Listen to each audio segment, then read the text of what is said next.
report. On your text report. A few upcoming events that I will be going through. So first of all, back to school night.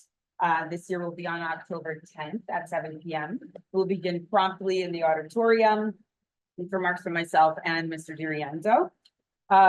Thereafter, families of students in kindergarten, first and second grade will meet in their teachers' classrooms from 7:20 to 8:15, so to 8 o'clock, and then we'll swap. And then from there, parents of students in grades 3 through 5 will meet with their classroom teachers at 8:05 to 8:45. This schedule will be sent out today in the or tomorrow in the principal's message, so you don't have to kind of worry about where you're going. Currently, students are taking beginning of year assessments, so we're taking our STAR assessments. Teachers are also conducting running records. And they'll be sharing that data with you at parent-teacher conferences. Our first parent-teacher conference will be October 25th, and then November 7th and November 15th. Each conference is a half day, 11:30. We'll be dismissed at 11:30. These dates for the year are on our calendar. We put them there so that everybody can plan accordingly for dismissal arrangements. There will be no BASC on the half days. So again, we have the dates ahead of time. I'm just mentioning our fall parent-teacher conferences. Also field trips. So we have several field trips coming up and some also in-house events. Kindergarten students will get the opportunity to meet firefighters during their fire truck visit this month. It connects to Fire Prevention Week and their current study on community helpers. Earlier this week, third graders had an interactive writing workshop with Jonathan Fruck, an author and interactive storyteller who helped us kick off the third grade writing unit on fairy tales. They learned the importance of narration, description, and adding a magical element when crafting fairy tales. They enjoyed being a part of a creative magical storytelling through interactive narrating with their classmates and Mr. Fruck. And then finally, students learned about the ingredients for a fun fairy tale. On October 7th and 10th, fourth graders will visit Greenberg Nature Center. This aligns with their social studies unit on for Native Americans. Fifth graders will be taking their annual trip to Philadelphia, leaving Thursday, October 7th and returning on Thursday, October 17th and returning on Friday, the 18th. In the afternoon. This is our big trip for the fifth graders. They are excited. I don't know if you have a fifth grader or know a fifth grader, but it is definitely top of mind for our kiddos. The nurse's office has asked fifth grade parents if your physical forms are not up to date, that you need to get them up to date in order for your child to attend the trip. Moving right along into Halloween. So next month as a school, we will celebrate Halloween with our parade out on Chambers. We will parade around Chambers track, weather permitting. Students should not come to school dressed in costumes. The parade will be in the afternoon at 2 o'clock. They'll have the opportunity to change in school. We ask for no masks, helmet, face coverings, no props or inflatable costumes. For student safety, just at bare minimum costume. I know it can be a little struggle sometimes with our kids because they want to wear their full costume, which they can, but just not at school. And then finally, we have started our Eureka Math program. We have the lovely Ashley Chippa, our math coach, here to talk us through our current unit. We are now in the implementation. We're on module 1. Teachers have been moving through the topics. Modules are broken up into several topics. So Ashley will just share with us a little bit on how the curriculum is going so far.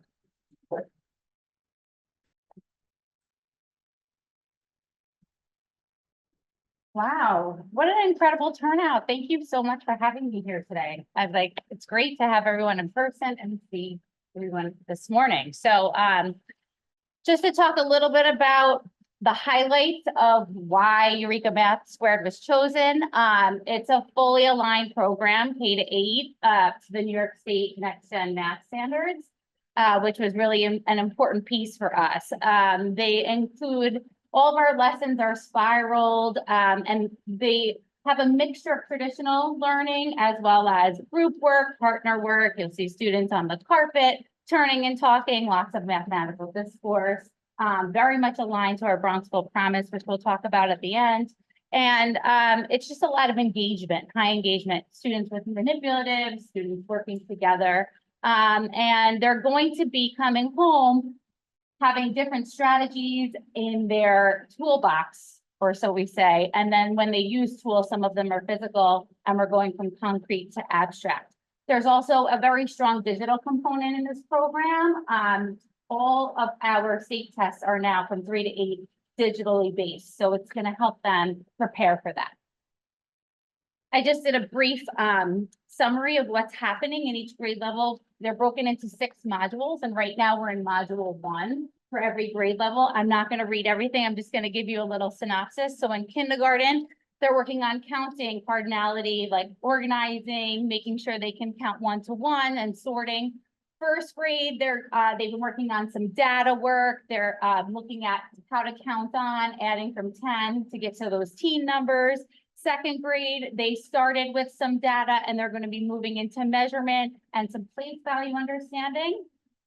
Go ahead. Third grade, I have a third grader at home, and I actually live in Rockland. We are using Eureka Math Word as well. So I've been seeing this come home. Just very excited to get started with multiplication, such a big deal. So multiplication and division with 2s, 3s, 4s, 5s, and 10s, all different strategies. You'll see arrays and different things like that.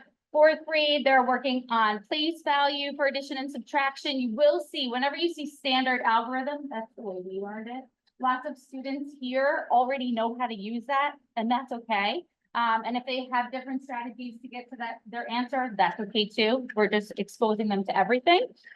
Fifth grade, they were working on place value, some exponents, a metric is thrown in there, and dividing. And then they're also making sure they understand that standard algorithm, or how we learn how to multiply. In all grade levels, you should be receiving family math letters, whether it be through digital email, it could be posted on a Google Classroom, or it might come home in the math folder or in the homework folder. So it's a nice connection. And then in 3 through 5, you have a separate homework. Well, it's called an apply book. The nice thing about it is the first couple pages before the homework match the lesson, and everything in purple kind of goes over what they did in class. So if your child's stuck or you're stuck because it's different than the way you learned it, take a look at these pages because they'll help you and they help your students. Good morning, Bronxville. Today is Thursday, September 26, 2024, day 6A. Today we have Avery Pantalina and Katerina Castro. The morning announcement. I know that. That's We don't have a flag. The flag of the United States of America, and to the republic for which it stands, one nation, under God, indivisible, with liberty and justice for all. Happy birthday to Emerson Ching, Jarvis Frazier, David Luminazzi, Willow Mulati, and Bram Waterstone. Today's weather is cloudy with a high chance of 70 degrees. We'll make a decision about recent plans. Today is National Johnny Appleseed Day. Today we honor the man who made apple and pear trees grow heavy with the bounty of their fruit across most of this country. This fruity food holiday commemorates the day of Johnny Appleseed's birth and celebrates his legendary wit, wisdom, and enduring story. When you go apple picking over the next few weeks, remember the legacy of Johnny Appleseed. Now let's all take one deep breath before we start our day. Have a thrilling Thursday. Thank you. Thank you. Sorry, Ashley. That's okay. No, I love it. We should all should. like be able to start our day like this. It's incredible. It really is. All right. So yes, the apply books are great for the upper grades, helpful for homework and for support at home. And then the important part, I want everyone to remember, I mean, being here for 2 years, it's just outstanding. Walking through the classrooms, being with the teachers.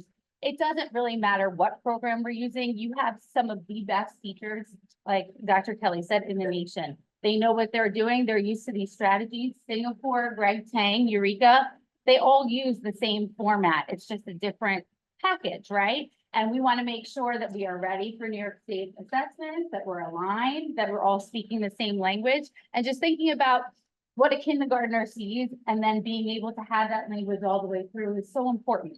So I just highlighted some of the students walking around. We have all the way from kindergarten to fifth, but we have groups on the carpet, students working with manipulatives and playing games. And if you go through, I was able to get a lot, some turn-in talks. We have students playing games like on benches. They have little toolkits already made at their tables. We've had so many materials come in because we're so blessed here and everybody's been so helpful. It's just incredible. And if you keep going, I think we might have even more students at the carpet. A lot of them have whiteboards and they do whiteboard exchange in the beginning for fluency, which is really helpful. So just wanted to highlight the great work that's already happening, and we're not even out of September yet. So, yeah. There's our raise. And then the last thing, once we get through our first year and kind of adapt and take a look at everything, we want to really make sure we're aligning this to the promise and making sure we're critically thinking and engaging our students. And I think it's going to be a great year. Thank you. You can always email me or reach out if you have questions. I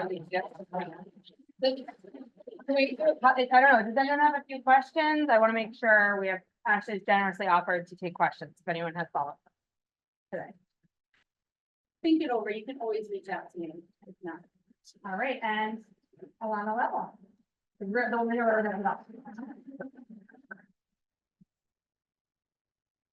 Hi. Is there a microphone? There is a microphone.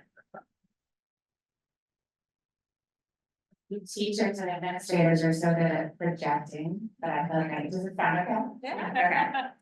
Hi, everybody. Emily, thanks for having me. I'm Alana Level. I'm the president of the PTA this year, and I have a little bit of a PTA overview for those of you who are newer to the community. I have a 10th grade son, a 7th grade daughter, and a 5th grade son. So this is my last year in the elementary school after 10 years. And when we first moved here 10 years ago, so our oldest could start kindergarten, I had an idea. It wasn't a big idea, but it was an idea. And I reached out to someone at the PTA, and it was actually still in my inbox. I looked up what she wrote back. Quote, please volunteer for a bake sale or two before you come to us with any other big ideas.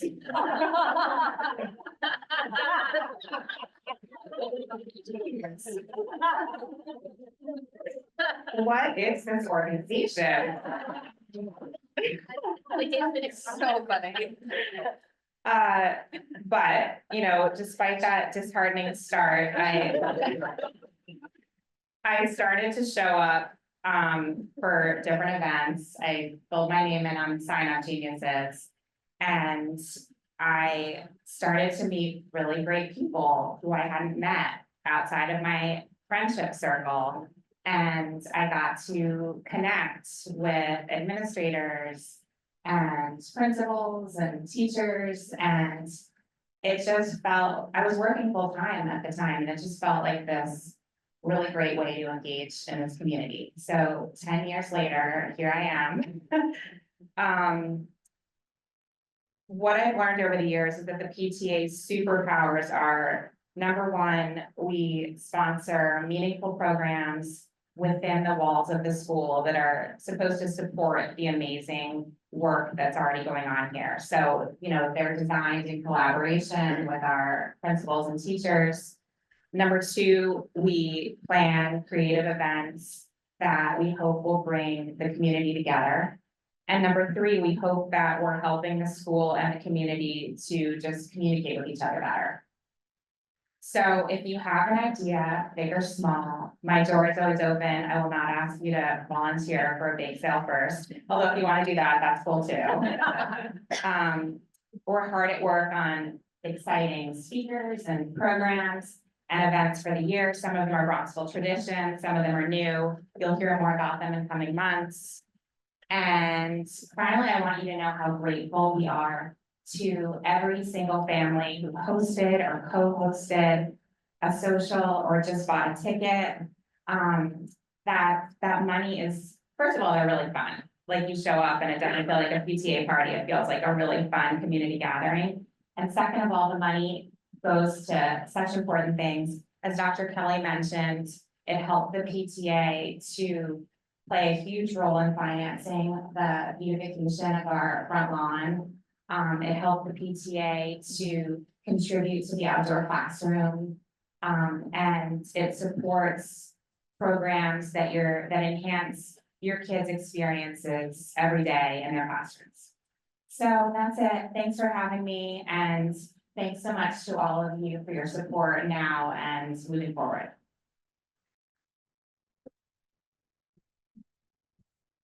Thank you, Alana. Wow, that was a zinger of an email.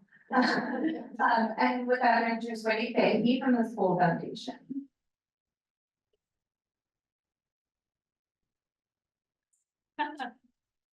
I'm probably not. Thank you all so much. When I was chair of the elementary school, we actually had meetings like this every month, and it's so great to be back in person at a council meeting. I do also love the Zooms, but it's great to actually see people when you're talking to them. So in person. Apologies for reading a bit, but I'm going to just give you some information about the foundation. I am a parent of a 9th grader and a 10th grader now, which shocks me. When I started here in elementary school, I also started as a PTA volunteer. I didn't quite get the same, I don't think I came in with any ideas at first, but I did volunteer for the Cupcake Cafe, the first thing I did, which scared me to death. So, but I, have evolved and done many different jobs for the PTA. And then I became part of the Bronxville School Foundation. I know in elementary school, it's kind of, you're learning about all of these new and, important parts of the community that support the school. The foundation is different than the PTA in that the PTA really is working on like community, and the foundation is working on, we raise funds that then get utilized for specific programs or facilities to sort of enhance the work of the school in innovation and really achieving the Bronxville promise. So a little bit of sort of background about the foundation. So we enhance the educational experience for all students in the Bronxville school. The foundation raises money each year from school families, alumni, and the community at large to fund initiatives beyond the school's budget. The foundation's 30 board members are comprised entirely of parent volunteers. We work closely with administrators and teachers and parents and students to identify initiatives that will have big impact. The foundation's grant program funds an array of initiatives in the arts, athletics, and all academic disciplines throughout the elementary, middle, and the high school. Foundation grants support every aspect of Bronxville School, including cutting-edge programs, resources, faculty growth and development, and student health and wellness. Since 1991, the foundation has funded more than $13.3 million worth of grants. So that's a huge amount that has been raised from the community that has gone back into the school. Some examples of those grants in the elementary school just last year were there's going to be the Bronxville Picture House residency, which is teaching first graders to create how-to videos. There's the elementary school Peace Path, the elementary school playground musical equipment, equine assisted learning for special education classes. There's flexible furniture. Oh, sorry. Sorry. There's flexible furniture for first and third grade classrooms. There's also some past grants that one of the goals of the foundation is that the grants that we fund will have a large impact on the school. And oftentimes those grants continue on and grow and become part of the school curriculum. So an example of that is the Bronx River Project, which started out as a very small grant, 2 teachers, 2 students. And years ago, they wanted to do some research on the Bronx River. And now that has become a key component of the science curriculum through kindergarten through 12th grade. Every grade does something in science around the Bronx River project. So it's just important to recognize that sometimes these really small grants have a huge impact on your child's experience. Another example is many aspects of the CARES program that the elementary school talks, I mean, it lives it every day, and it then has now grown and impacted the middle school and the high school. That program's many aspects of it started as grants. So we are really asking and hoping to get 100% participation from school families. And we, are open to any ideas. We love that ideas come from parents and students. We always ask that parents and students discuss it with administrators before and teachers before presenting it to us, but we love to work with parents and get the community involved. We also will be starting our community drive. You will be getting a mailing in October that gives you some information about our the grants from last year, and just asks for a donation. Any donation is immediately put to use, so it doesn't matter how big or small it is. We just appreciate the support.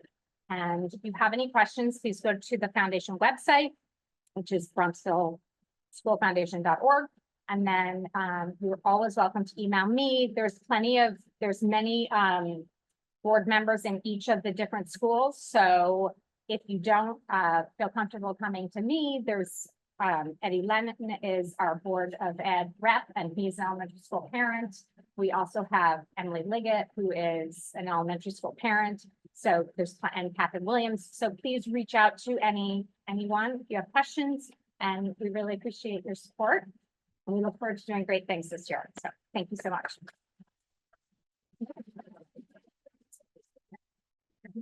Thank you, Wendy. All right, we're gonna go to committee updates, so I'll perch myself up here. First, we're gonna deviate a little bit from the agenda and do Julia Hall for bold.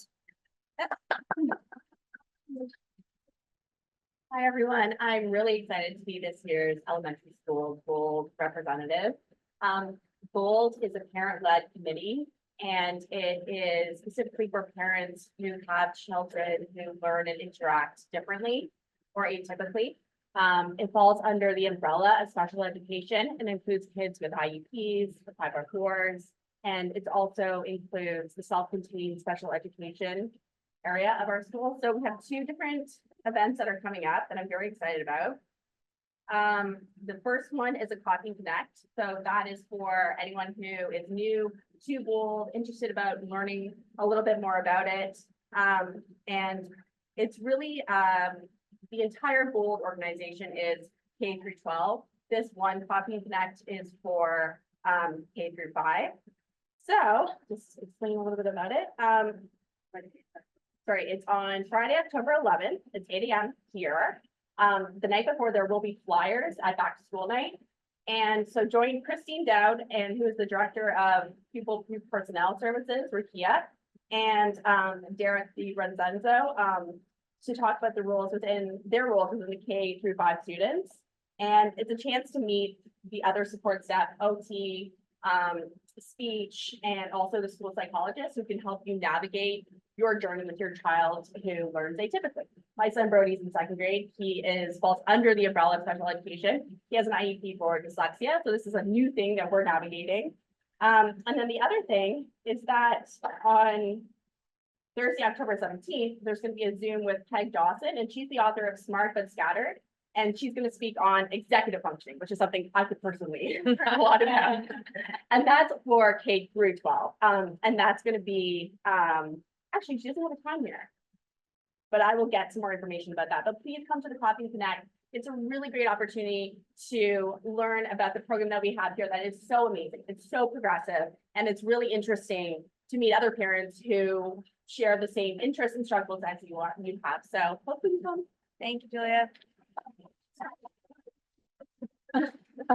Apparel, Ashley Murphy and Jen Seeger. All right. Good morning, everyone. You might recognize us. We basically lived on the front lawn last week. I am Ashley Murphy, Ben Seeger. and we are the co-chairs of the apparel committee, along with our other committee members, Michelle Antonini and Lindsay Livornia.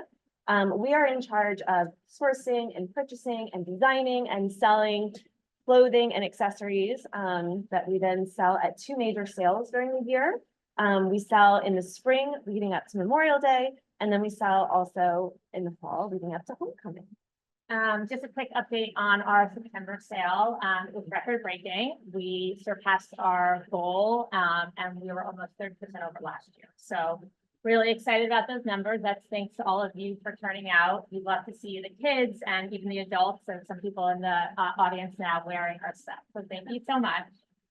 We are looking to do a quick December holiday pop-up. It's going to be more gifty items, much smaller in size, but you know, good stocking stuffers for your kids, or if you want something for your husband, you can come grab it, or your wife.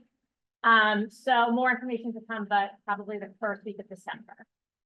And I think that's it. And thank you for all for volunteering. It really Thank you means for so much. volunteering and for your support.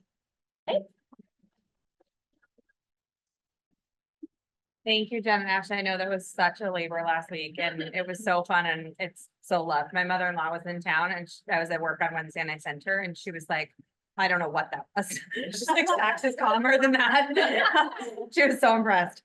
All right, the DEI committee, Delphine and Tatiana.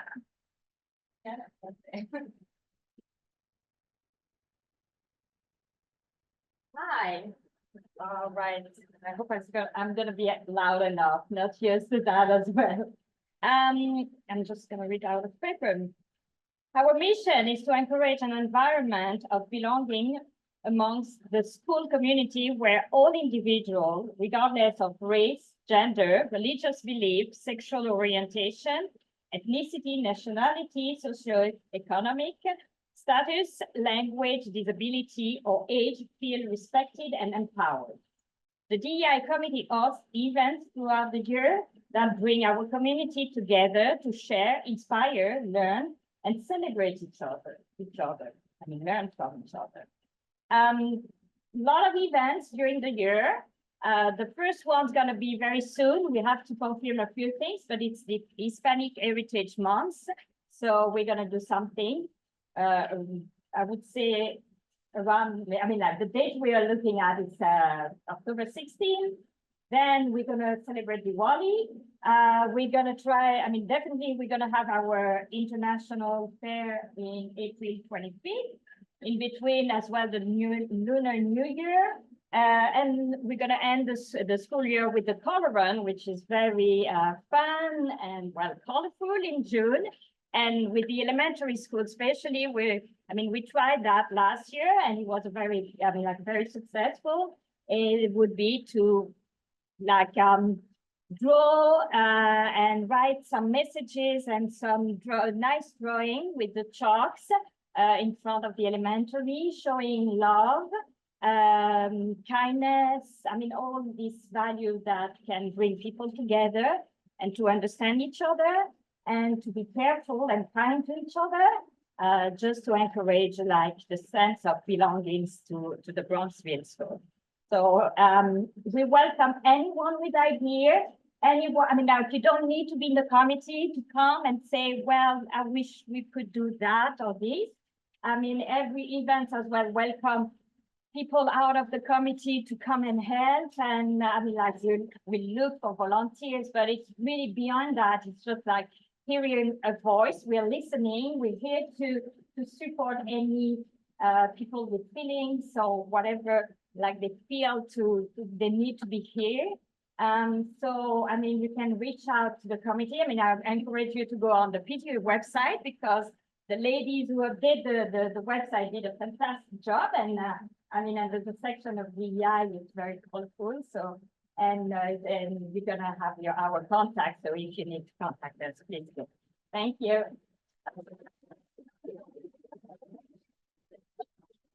Thank you for your work. I'd encourage you to sign up for those events. I love the work that you do. I think we all want every child that walks through that door to feel like they belong here and the school is for them and they're seen in the curriculum. And I love the set of cultural competencies that you're giving our kids to navigate the world. So I really enjoyed your events and I encourage you all to participate. With that, new family, Margaret Cosette and Kelly Patterson.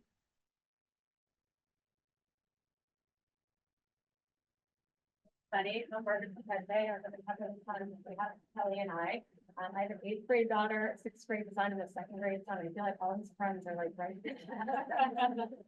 So the role of the New Families Committee is to welcome new families to the elementary school, middle school, and high school.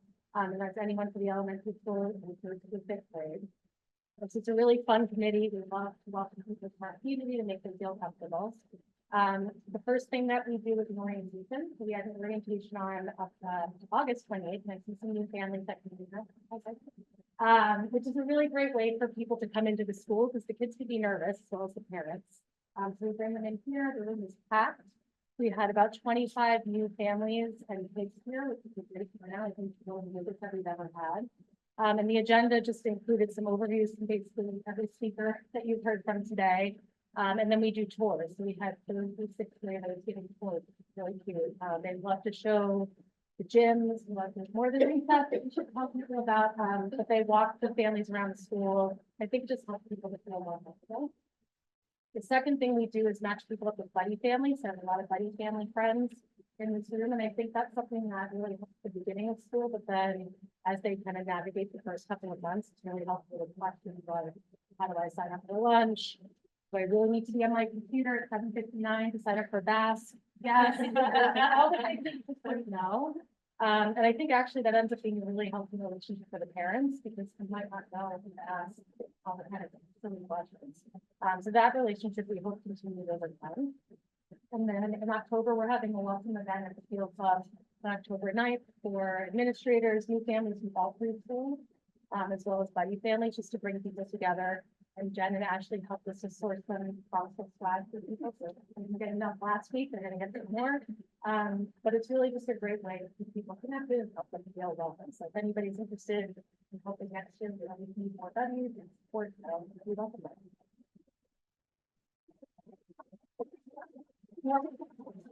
Are Catherine and Maggie here from the Athletic Council? Yes, great. So I was there, this is not an elementary school committee, but we were at an executive PTA committee meeting, and it was so fun for me as an elementary school parent to get to hear all the things that you guys work on, and I was so impressed. And I thought it occurred to me that perhaps all of us don't know all the components of this, so thank you for being here and sharing what our kids have to look forward to. I mean, this is like, the elementary school is like intimidating all of these families. My name is Maggie Sheehan. I have my final 5th child is in 11th grade. It's so crazy. My high school / middle school babysitter is now sitting in the audience with a baby. So, wow. This is crazy. Athletic Council. So we are part of the PTA and we support all everything that is, pertains to athletes, the coaches, the varsity, the JV, and community as a whole to get everyone involved. We just had our biggest event of the year, homecoming, which was a huge success. We start off the homecoming week with Battle of the Banners, which all the teams on the front lawn, I'm not sure if you saw them, they sort of make banners and then, someone wins. Actually, I don't know who is here. That's crazy, but, and then we did Wake Up Homecoming with a coffee truck, which was, we didn't realize how popular it would be within the high school students. We went past our, I think we signed up for, a certain amount of cups of coffee and we went past that and they charged us $7 a cup. That was very popular, so we're gonna have to revisit that. But that was great. And then BJ competition, all the teams think of something creative that starts with a B. And then they have a competition, a little skit in the gym, and then soccer won this year. I'm trying to think of like all the different, I know my daughter was like bombshells of the Love Island or something, but it was so that everything starts with a B and they do a skit. And then the bonfire is Wednesday night and we do pizza for them and we get a big screen and a DJ and we have the bonfire and anyone that's on varsity and JV, except if they're in middle school, they can come. So there are some 8th graders that are on a JV or varsity team, but it's just for high school students. Community food truck night is always so great. There's a community pep rally that night where they announce all the teams on the field. Then on Friday, they have the K through 12th grade, which all the kids line up and the teams just sort of march around with the DJ, which is always fun. And then the homecoming football game is on that Saturday night. So we manage the Bronco Barn, staffed by high school students and athletic council parents. We do the senior banners that are hanging on the fence that's at the teacher's lot. We do fan days throughout the year. We do sports awards at the end of each season. We have a big Lax Fest at the end of the season. And then the biggest thing sort of for the elementary school, well, homecoming, obviously you're part of that community, but is the Harlem Wizards is on March 16th. So that one is obviously geared towards the elementary school students. And that's what we do. We have now, Megan is here. She is, we do have a representative now on our committee from the middle school. And Megan, are they doing the council for the middle school? So we're forming an athletic council for the middle school as well. So that's sort of new. Other than that, thank you. If you know where I live, my first year here, I can see the elementary school parking lot from my window. And during that bonfire, I was like, the school's on fire, John. And I walked down here and then so I've seen it. It's really fun and no one was burning. Beth Arbuckle for picture day. Like a little bit on the total poll compared to all the different. Hi, I'm Beth Arbuckle here for a quick picture day update. This year it's October 22nd and 23rd, mark the calendar.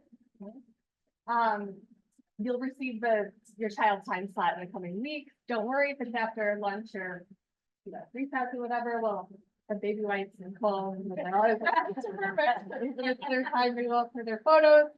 Nothing much has changed from the past few years we've done it. So it's the group portraits and with the help of the helpers, and then it's their individual action shots. We feel like we get really nice natural smiles when the kids are jumping around and moving. So, and then you always get the proofs, so you can pick, do you want something more serious, or you like the movement shots. Both the class portraits and the individual shots will go in the yearbook, and they're both available for purchase. You'll get an email with a link to buy them. And then the dress code is just kind of anything goes as usual. Some kids really dress up, and some kids wear their favorite sports jersey. The only thing they really know is it's that Bronco blue background again. So you probably, when a kid comes in all Bronco blue, it's like, oh dear. But whatever they're happy in, they'll photograph well. And if it doesn't go well, there's a retake day on the 12th of December. So any questions? Christina Secura is ahead. There's a couple of us on the committee. Staff can ask if you have any questions. Thank you. Thank you. Certainly not we've pretty Herculean efforts, which we all love it for the Amy. For the Amy. Yeah. Hi, everybody. My name is Amy Howard. I have Emerson in 3rd grade and Will in 5th grade. Amy Savali and I have done the book fair for a couple of years now. We are getting better and better every year. We're always open to feedback. We do it in November before Thanksgiving. So it will be November 12th to the 15th. Reminder for everybody, but also just an awareness. If you haven't given your Venmo of your class funds, do it now. A chunk of that will go to directly to your teachers so that they can use it during the book fair and they can shop live time with the students. So those books that they buy at the book fair, they put right into their library in their classroom, and the kids will use it so they can see what their students need, what their interests are, and put it right into the classroom. So it's really important money. Caregivers can attend with their child, so keep an eye out. We will make sure you are fully aware by your class parents and your teacher when your class will be visiting the book fair. We will also be open early morning on the Wednesday and Thursday of the book fair. So if you want to do drop off and then come right in, we'll be in here. You can come in, shop around. You don't have to shop. You can just look. We also have a website. So if you want to go on the website beforehand and make a plan with your child so that they come in and get whatever book you would like them to purchase on their level or whatever, It's there. We have teacher recommendations on the website. We have recommendations from our reading specialist. We have recommendations from Dr. Vastola. So you can go on there and kind of see if you need to fill your library at home, kind of what gaps you can fill based on those recommendations. Also, the website is great. You can send it to extended families. So if they want to do holiday shopping early, it's there. And it just benefits the PTA. So the proceeds will just go back into funding classroom events for families and things like that. If we don't have what you want in person at the book fair, we use Main Street and they're in White Plains. They are wonderful. We just call them and they will try and get whatever we want and they'll deliver it to the book fair the next day. So if we don't have something, we can search it on the computers and bring it. If it's not in stock right away, they will deliver it to your child's classroom or they'll deliver it to your home. So we try to make it as easy as possible. And don't forget to volunteer. It's kind of one of those fun things that you get to be around other classes and teachers, and it's very carefree and it's a fun thing to help someone shop. Okay, so don't forget about that. I'm going to move on to my next role of staff appreciation. We thank you all for coming today. A big welcome back to Mr. DiRienzo. We got you a little something. I know you have Bronxville here, but a little bit of extra because why not, right? Actually, goes through my life right now is more Bronco. Wearing the same beat t-shirt for 3 weeks. Excellent. I was terrified you went shopping, so great. Stick around. We have coffee and little bites in the back, waters if you want to fill up your water bottles. Chat him up, talk to him, ask him all sorts of questions. He has been around in Bronxville prior as a 5th grade teacher. The kids loved him. He is a fantastic teacher. And we're excited to have you in this new role. So welcome back. All right. Back here that for the day, hang, as Amy said, thank you so much for your participation. My door's always open, I know Alana's too, by that email, tell how it can help and your ideas, bake sales and others. And I guess there's a review it there.